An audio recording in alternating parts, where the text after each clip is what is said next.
Good morning. My name is Roland O'Daniel. I'm the CEO at the Collaborative for Teaching and Learning, and I am proud to offer the opportunity for CTL to talk with some teachers who are living in this world of NTI or non-traditional instruction through the COVID virus situation.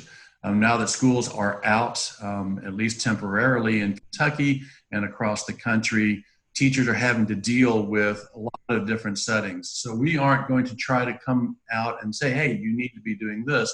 But what we want to do is identify teachers who we think are doing innovative approaches or really strong instructional approaches to NTI given their situation, and highlight them to help teachers across the country think about what they're doing differently. I'm incredibly pleased to be joined today with Angela Zorn. Angela, I'll let you introduce yourself. Hi, I'm Angela. I am a social studies teacher. I've been teaching for, and this sounds pretty unbelievable to me, this is more than 20 years of teaching now. Over the years, I've taught a little bit of everything in social studies, but right now my position is U.S. history and AP U.S. history. I have altogether somewhere around 150 students every day. And so that has definitely influenced the way that I'm dealing with this. 150 students managed online every day does have some challenges all on its own. And so that has been one of the things I had to take in consideration as I was trying to kind of build this airplane as we were flying it, as we like to say. Yeah, so as we were talking initially, Angela, you mentioned that it was pretty much you got Thursday to say, hey, talk to your kids, find out how many of them have internet, tell them what they need to take home because they're not coming back on Friday. Well, we came back on Friday. So Thursday Okay. afternoon, we had a faculty meeting and we're told, look, it's looking like this is what's going to happen, but we don't know for sure when it's going to happen. We all went home Thursday afternoon, and the governor announced we will not be coming back to school on Monday. And so our job on that Friday was to talk to our kids and really figure out what we were going to do. We did not put in a delay. You know, some districts made the decision they were going to delay for a week or more before they jumped into NTI. We didn't do that. We jumped into it immediately. So we spent all day Friday talking to our kids, figuring out who had internet access, and really just trying to get a handle on what we were going to do. Give our kids the best introduction we could. Tell them where to start looking for assignments, what we expected out of them every day. But there was not a lot of leave time. We went home over the weekend after talking to our kids and tried to get some plans together. We reported to school on Monday morning so that we could really make sure that we had worked out most of the glitches. The governor had not, made the announcement that he did not want us in schools as teachers at that point. So we showed up for 2 days to make sure that we had all the glitches worked out, any major issues we could deal with as a district. And then starting that Wednesday, we all started working from home. And so it was a very quick turnover and a lot of learning as we went along. So what are some of the expectations that your district has in place for you all as teachers working in this environment? And so as teachers, we're supposed to be available to our students throughout the day. And so we kind of do a check-in ourselves around 8:15 every morning. Our administration sends out information for the day. Every day we fill out a little form that talks about what we think is working, what help we need, and what do we need going forward. And then from 8:15 until 3:15, we're expected to be kind of available to our students over email or whatever other format that we've set up for our kids. And we're doing that in lots of different ways. And so mostly I'm available over email to my students throughout the day. And so I just keep that open and I answer questions all day long, recording my interactions with kids on a Google document and also recording it into our attendance system so that the district can pull that up and, you know, look to see what's going on there. But I'm also available to my students throughout the day in a kind of a back channel chat room. And so I kind of set up virtual office hours. That was something that, you know, on that Friday when I was thinking very quickly about how I was going to do things, back channels are things that I had worked with kids before. And so I use a very simple format for that. I just kind of open it up and leave it open to questions for about an hour to an hour and a half every day.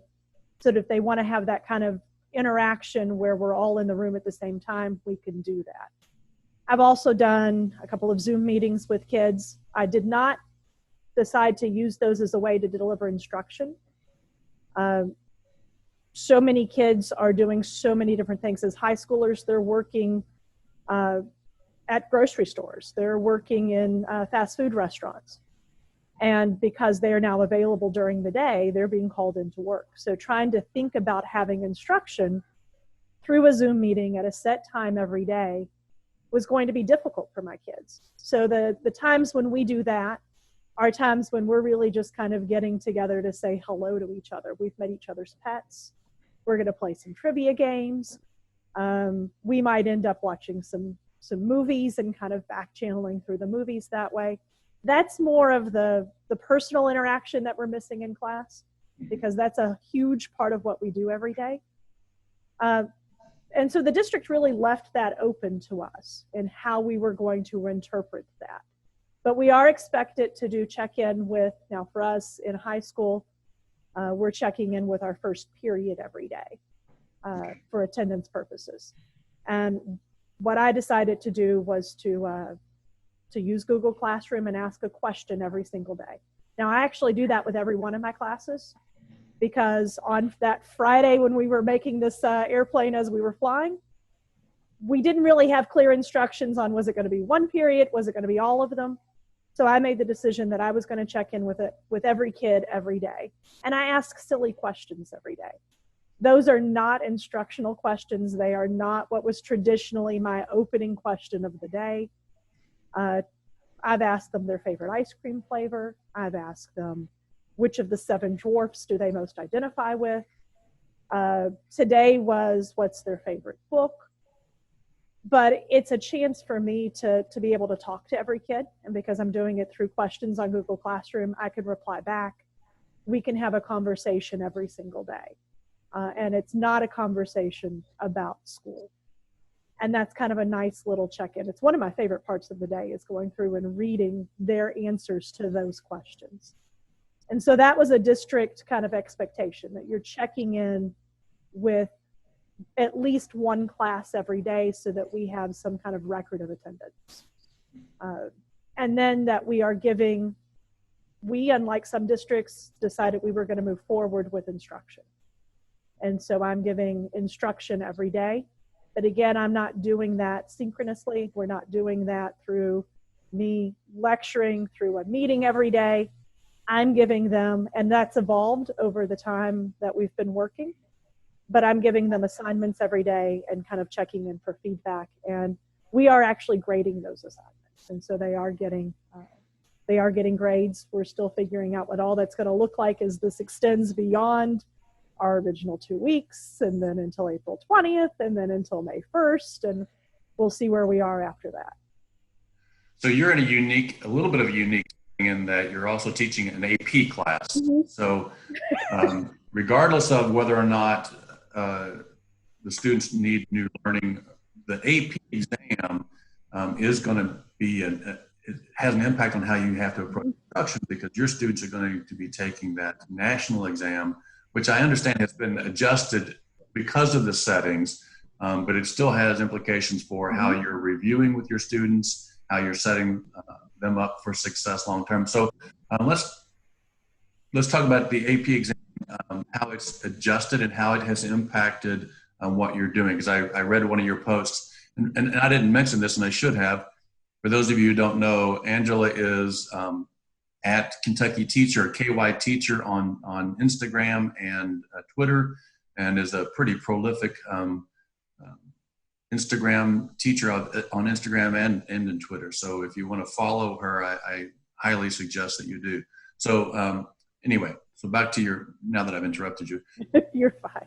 Back to that. So how has the AP exam been adjusted? And then let's talk about your instruction and how you've designed instruction. And so, well, the College Board didn't adjust immediately. And so that was something that, you know, we had to kind of jump into, not knowing what that was going to look like. And so those first 2 weeks of instruction were me just moving forward, not knowing what we were going to face in the weeks that came. And so we were, you know, it worked out very nicely with the way the College Board adjusted. We were exactly where the College Board thought we were supposed to be. And so we moved forward, and I delivered instruction the best I could on World War II. And that was the spot that we were on.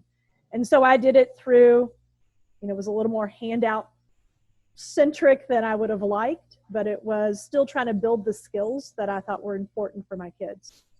And so every day I posted a handout that had a link to maybe a video.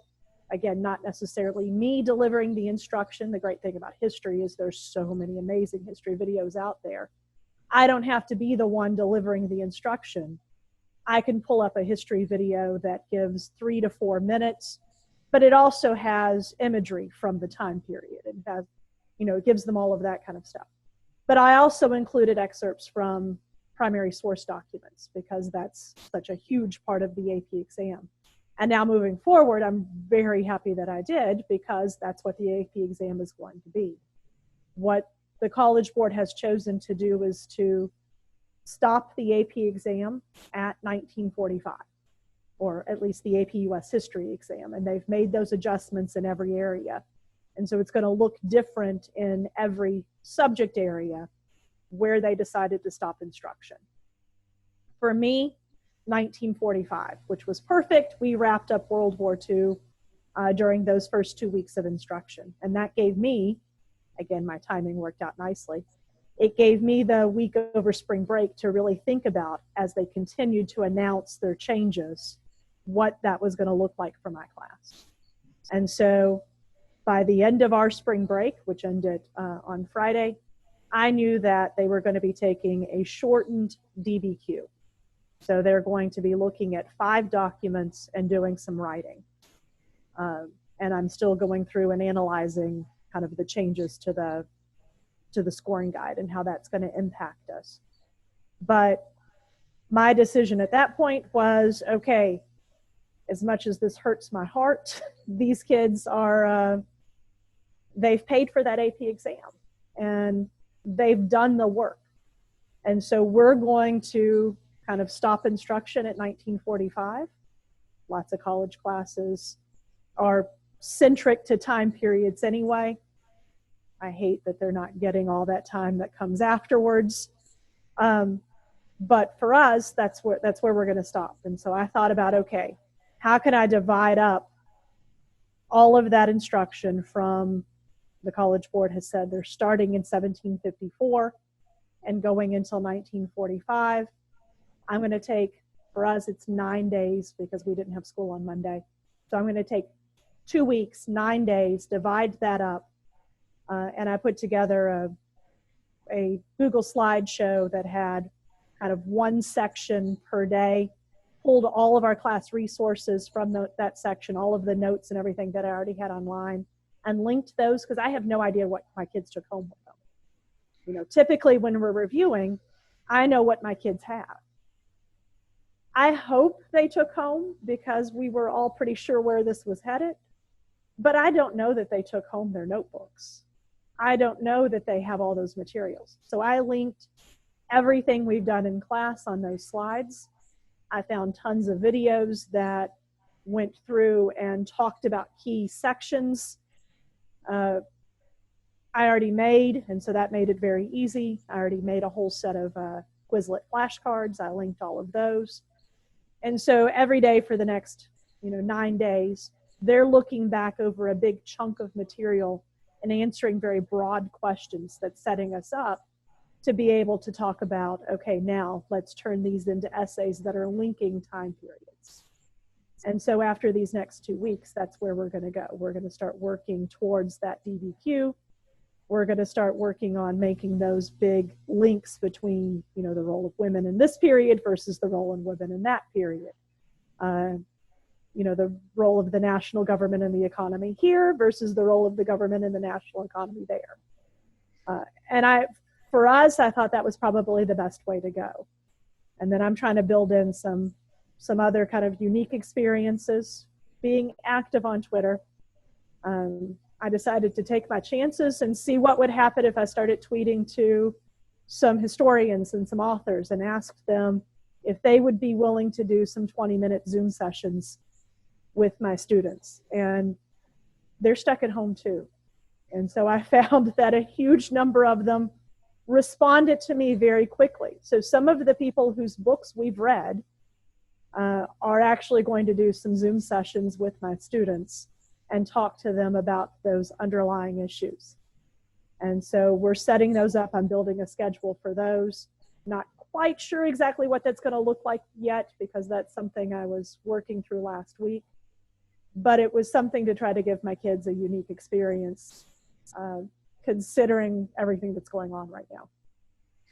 Yes, I saw you share a couple of those tweets the other day, and I think it's brilliant. I agree. Everybody's at home, so how do we all interact and identify those opportunities as they present? I think that's one of the things that I think you've done an incredible job of. Is it's a hard situation, but it's also an opportunity to think about things a little differently.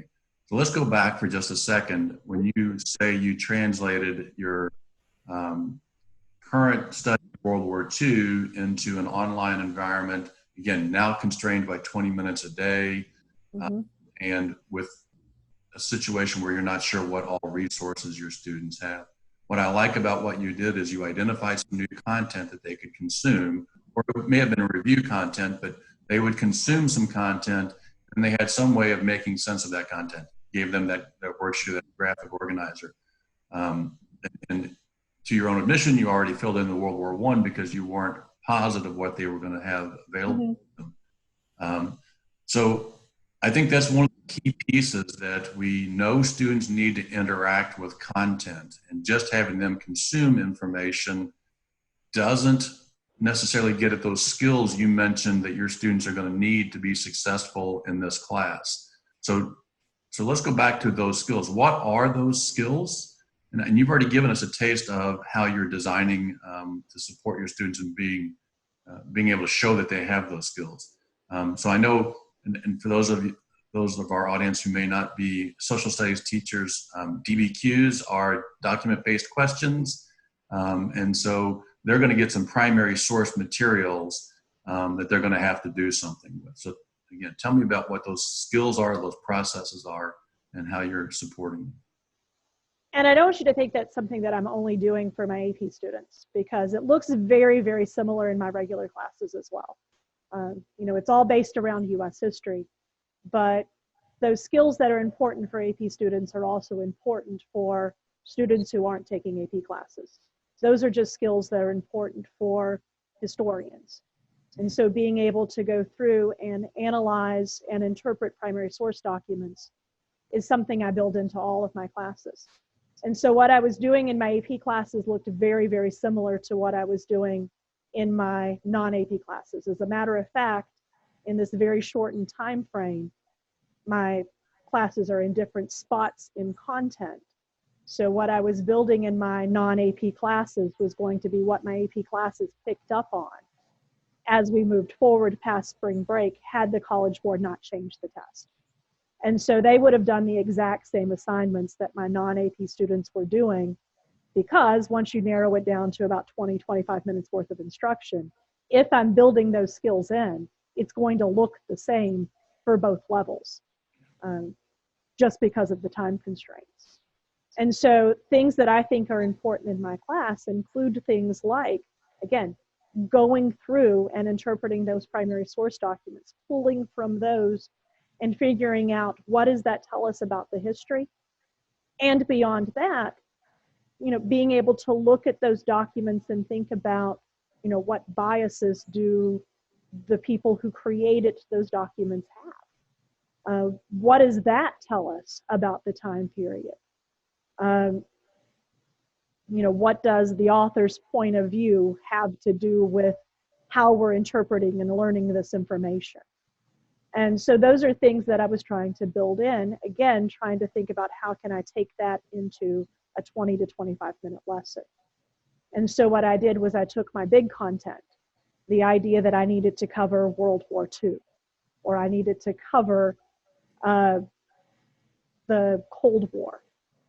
And I broke it down into about how many days did I want to spend on it and what were the key topics that fit into those days. And then from there, well, I spent a whole lot of time looking for, again, video clips, because I wanted kids to have multiple ways to access the material, pulling from open source textbooks, because again, they don't have text in front of them, and posting PowerPoints and things, or it's not going to really help them kind of get the flow of the information. They needed a little bit of a narrative to go with it.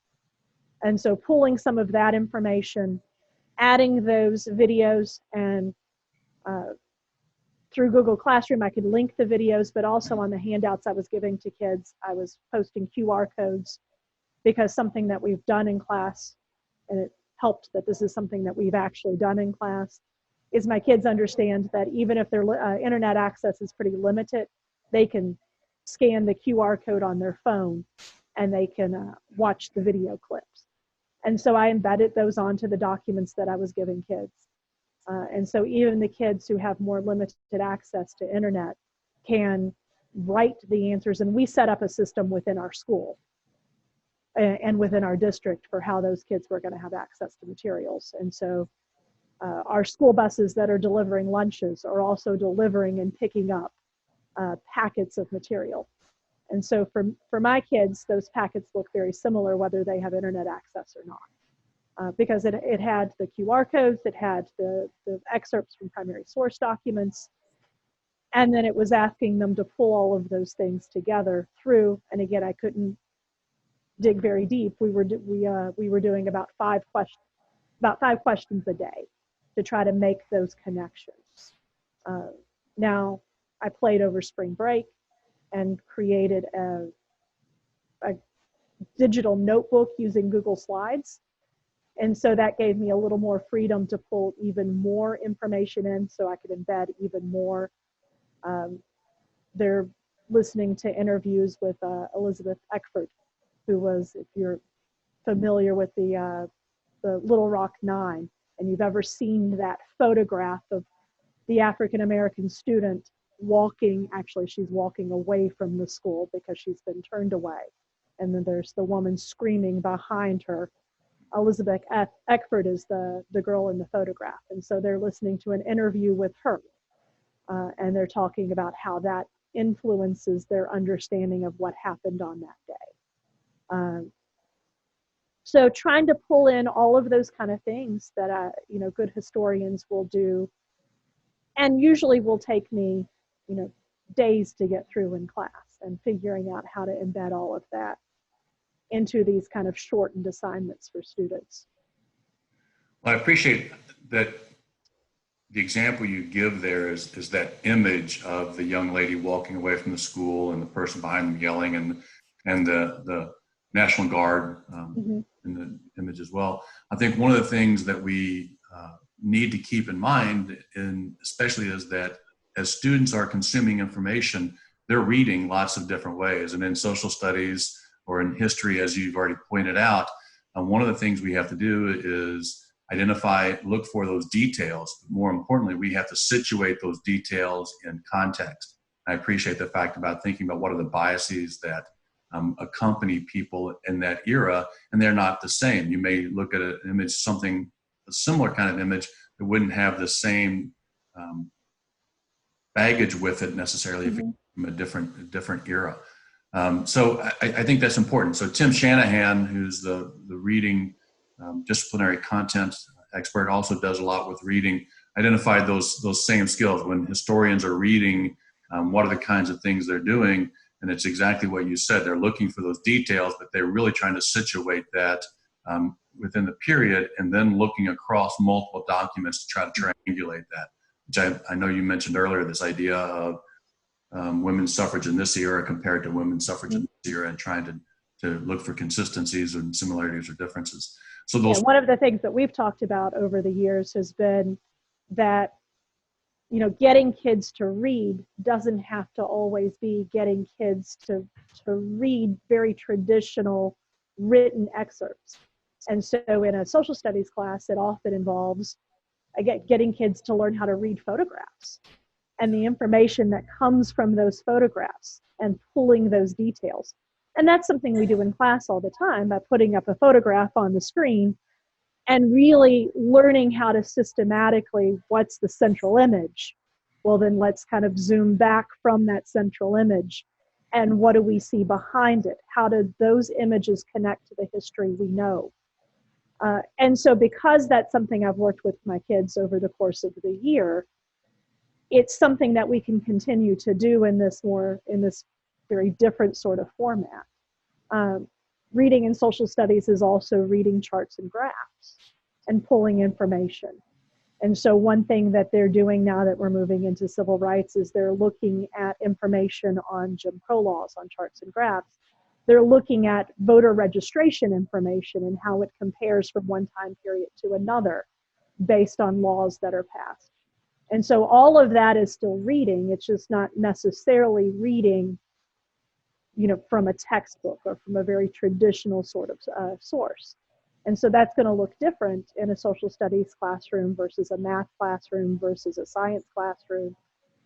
But it's still getting kids to practice those literacy skills, just literacy skills that are specific to the course they're in at that time.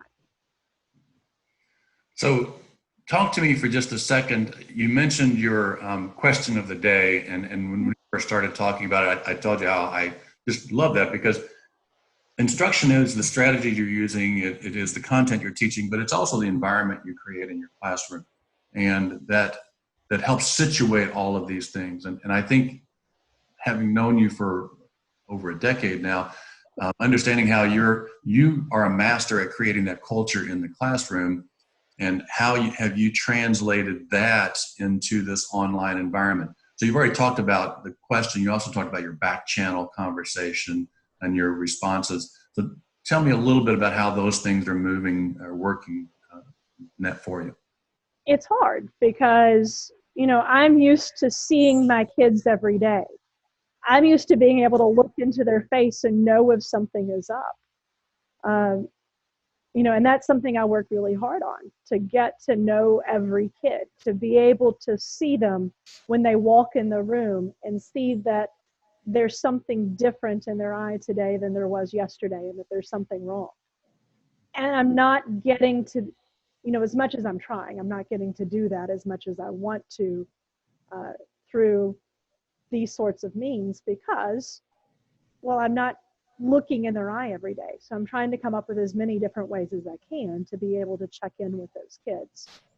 And so it is through, you know, those more laid back sort of responses, the kinds of things that we would, believe it or not, even in the midst of an AP class, there are moments we talk about favorite foods. My kids over the course of the year learn that I don't like food in general. I'm the pickiest eater in the world. And so we have fun with those sorts of things as we're, you know, working our way through class. And so trying to keep some of those experiences in whatever format I can. And so asking that question every day and having that little bit of conversation time, as stunted as it is, because it is over a computer and it is them answering a question and then me going back and typing an answer, and not really getting, you know, where they are emotionally today. But also noticing kids that typically check in with me every day, but don't check in for a day or two. And taking a moment to email them directly and checking in and making sure everything is okay. Kids are experiencing a lot right now too. And, letting them know the same way that I would let them know in class, hey, you might not want to talk to me about this right now, but just know that I'm here, that I recognize that your behavior is not the same as it has been the last few days. I know something's up, and talk to me if you want to. And we've tried to also put in place through our school, through our district, lots of ways for kids to reach out for counseling if they need it. Our counselors are available. They have office hours. And they're also available, of course, beyond those hours. If something needs to be done, we can contact them, directly and say, hey, I need you to check in with this kid right now. But trying to continue relationships the best I can, considering where we are right now. Those daily check-ins are one way to do that. And it's a way that is kind of, like I said, separate from the instruction. Because, I tell the kids at the beginning of the year, I don't want the only thing I know about you to be, do you like history? Because some of you aren't going to like history, and that's okay. It doesn't have to be your thing. But I want to know more about you. And so kind of continuing that idea. The back channel chat is just an open room that I use so that kids can have a place to ask questions more directly. Email works, but not all of them want us to send email to me. Some would rather be able to get that immediate feedback. And even though I'm sitting at my computer, I don't always have my email open. It also gives a chance for them to interact with each other. Some have taken advantage of that, some not as much. And then again, we've done a couple of those Zoom meetings where we've been able to actually see each other. Again, not every kid has taken advantage of that.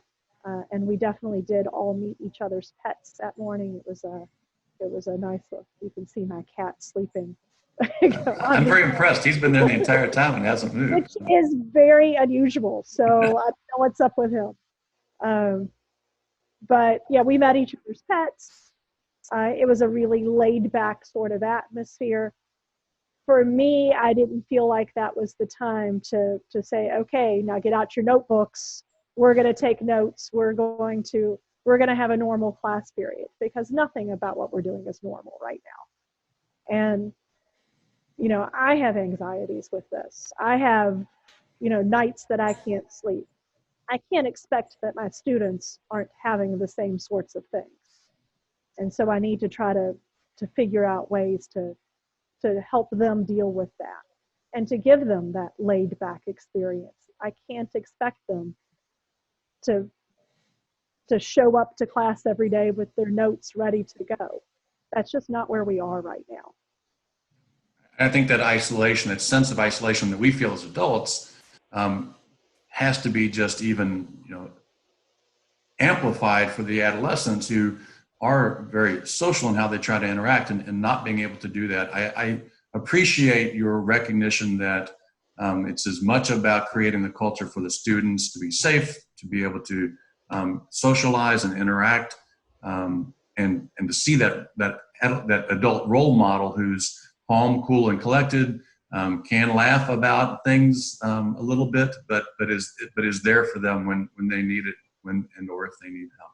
So I appreciate your insights, and again, I know that you are sharing a lot of your materials online. So if you want to see how you're designing your slides, again, KY Teacher on Twitter and on Instagram. So I'll tell you, on Instagram, I also have this weird thing where I like to think that I'm a fashion blogger. So you're also going to see clothes. If that's not your thing, Instagram might not be the best place to connect with me.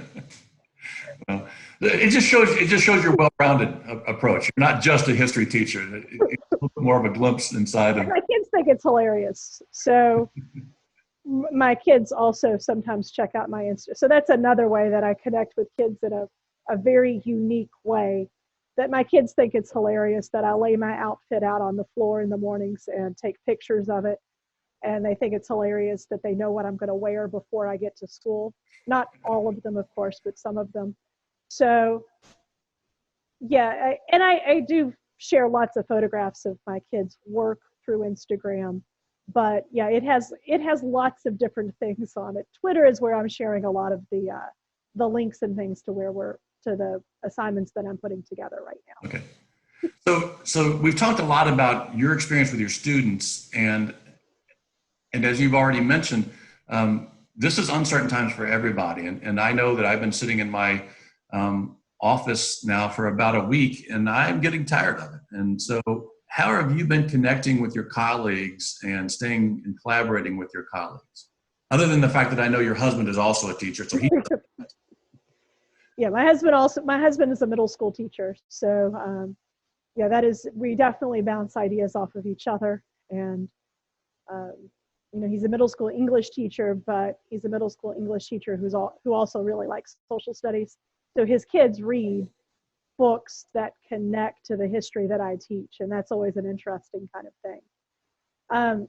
But we are continuing to have faculty Zoom meetings, and uh, we met as a faculty yesterday to check in with each other and to make sure that there hadn't been any updates over spring break to the changes that as we're continuing to push this longer and longer. So we are doing those sorts of things. Our faculty is sending in pictures of we have this week is sort of a faculty dress. I don't know what we're doing. We wore bright colors on Monday and sent photographs, and on yesterday I think was show yourself doing some sort of self-care in a photo. So those sorts of things that we're sharing those photographs with each other. We're sharing them. They're also getting shared through our school Facebook page. Again, another way for us to connect with each other, but to connect with the kids. And we're asking the kids to do some of the same things. And so our school Facebook page has been sharing those sorts of things. It's been sharing, we've asked seniors to send in information about themselves and where they see themselves in the next year, and trying to highlight and spotlight our seniors, because man, this is a tough year for seniors. Yeah. It is a good friend of mine. His daughter turned 16 a week ago and has not been able to go to take the test. So he is the fact that she can't get out of the house and definitely can't drive is now getting on her nerves. So I can only imagine being 18 and graduating and really not being able to experience all. Yeah, I mean, there's no prom. There's no what is graduation going to look like, and right now all of that is up in the air. We can't answer those questions for those kids, and that's that in itself is stressful. The kids. Well, if you've ever taught high schoolers, they've already spent a ton of money on prom. Yeah. And those dresses have already been altered and they can't be returned. And so, what are we going to do for those kids to try to give them that experience? And we just can't have an answer to that right now. We want to do something, but we don't know when that will come. So we're trying to do as many things as we can to help them connect through our social media, to give them something, the best that we can right now. Thinking about what graduation is going to look like. I've set up a separate Google Classroom. I don't have seniors this year, but I had, of course, juniors last year who are now seniors. And so I've set up a separate Google Classroom for those kids so that we can reconnect and meet with each other and just, talk about our nerdy stuff that we connected with last year. And again, we'll end up doing, because I teach AP, so I have a group of, and I say this with lots of love as a fellow nerd, but I have a lot of nerdy kids who want to do things like watch Jeopardy together, or play trivia games together, or do the Hamilton sing-along together, and all of those kind of things. And so trying to give them a space for that as well. So I will get you out of here with this last question. So tell me something that you learned about yourself or your students because of this experience in this process. I think what I've learned about myself is something I've always kind of known, but this has driven it home that, I teach because I love my kids and I am missing my kids like crazy right now. Um, I like, I've always loved curriculum design. Again, I'm nerdy. And so it's something I've always enjoyed. So I like kind of that aspect of being able to really step back and think about what are the key parts of my curriculum and how can I make that accessible in different ways. But that's not really getting my need for, seeing my kids' faces every day. Um, it's not getting my need for, I feed off of the energy that they bring to a classroom. And, man, am I missing that right now.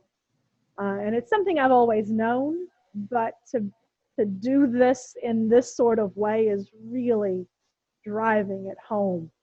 And it definitely part of the stress of this period is not knowing where they are right now, not knowing, emotionally, are they okay right now? And those are tough things. And so that is something that I'm learning more and more about myself, how important that part of my job is to me every day. And it's so, usually you don't separate that out. Usually it's just part of your day. And seeing it in those two different worlds is really, yeah. But my kids are tough. They're working through this, and they're doing the best that they can. But again, we have to be really forgiving of our kids right now because all of our anxieties, all of those things that we're going through, so are they. And so when they send me an email, and it doesn't matter how many times I say this in class too, it's okay if you turn in something late. I don't give assignments that, and this is my personal view on, instruction and pedagogy, but I don't give assignments that I don't think are important. And so if something happens and you're not able to get it to me right away, generally I'm going to be okay with you turning it in late because it was important to me that you did it. That material, that instruction was important. Well, I'm continuing to get emails from kids saying, hey, I'm sorry I didn't get this in on time. I'm like, there is no on time right now. Just work. Just do what you can, and we're going to work through this together. But they're troopers, and to they want to do well for themselves, for me, for and I have to keep reminding them the same thing that this is okay. We're going to get through this. I had one who broke her leg and had to have, and she's emailing me saying, I don't think I'm going to get today's assignment in. I had to have surgery this morning. I'm like, okay, no, you're fine. Don't worry about it. It's not a big deal. Yeah. Yeah. In the scheme of things, this 20-minute assignment will survive till tomorrow. Right. And again, this is stuff I have to do. I have to remind them in class too, because, Yeah. our kids are good kids. So I take it no move to online teaching in your immediate future. I don't think so. I just don't think so. It might have been something I considered before. And again, what we're doing now isn't true online teaching. What we're doing now is survival teaching. And so perhaps if I had approached this year with the idea of how do I build those relationships in an online environment, maybe things would look different. But yeah, right now, no, I miss my kids desperately. Well, I'm going to let you get out of here. I will say, you and I, as part of our initial conversation, I also talked about the fact that in Kentucky, U.S. history is shifting from juniors to freshmen next No, year. no, no, not in Kentucky, in my school. Oh, in your school. I'm In sorry. my school. And so at the state level, the state doesn't really tell us when to teach the different social studies courses, but it's left up to districts and then left up to schools. And with the new standards that came out, my school decided that the best place to teach US history was going to be in the freshman year. It's actually not something, we're the only school in our district that is making that change right now. Okay. And so that's going to be a change for me as I go from, and now I've taught freshmen before and I love teaching freshmen, but I've taught juniors and I taught AP seniors for a while too in the last little bit. So I've taught those upperclassmen for a long time. And so I'm going to be spending some time this summer kind of rethinking my course and what does it look like for a freshman versus what does it look like for a junior. And that's going to refocus me on the skills that are important. Yeah, so we'll bring you back for that conversation. So we'll let you think about that for a little bit this summer. And as time gets closer, we'll bring you back because I, again, appreciate the fact that when you're working with juniors, as you've mentioned before, they have a little bit more of those literacy skills necessary to be able to read and make sense of those primary source materials, but those incoming freshmen are not going to have that same skill set.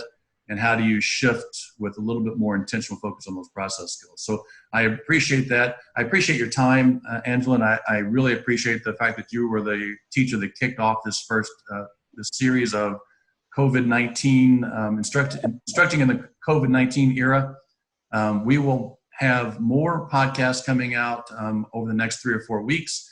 We're going to be submitting or publishing 2 a week for the next 4 weeks. So look for more updates, and you can again see Angela's materials online at KY Teacher on Twitter. And if you like her fashion blog, you can also go to Instagram and check out her fashion blog. So Angela, thank you very much for your time. Oh, thank you. And I'm looking forward to seeing what other teachers are doing because we're all figuring this out as we go along. Yeah, I think our next teacher is a middle school teacher, and I know that we have an elementary teacher lined up, and I know because my grandkids are and there's one up there, it's an older picture, they're in elementary, and you know, it looks vastly different for them. And what does it look like for that kindergartner who can't get online, or that fifth grader who does not have the capacity right now to sit for 4 hours without a lot of support? So everybody's, as you mentioned before, trying to figure this out, and it's survival teaching, and we're trying to share some of those better approaches that we've been able to identify. So again, thank you. Thank you.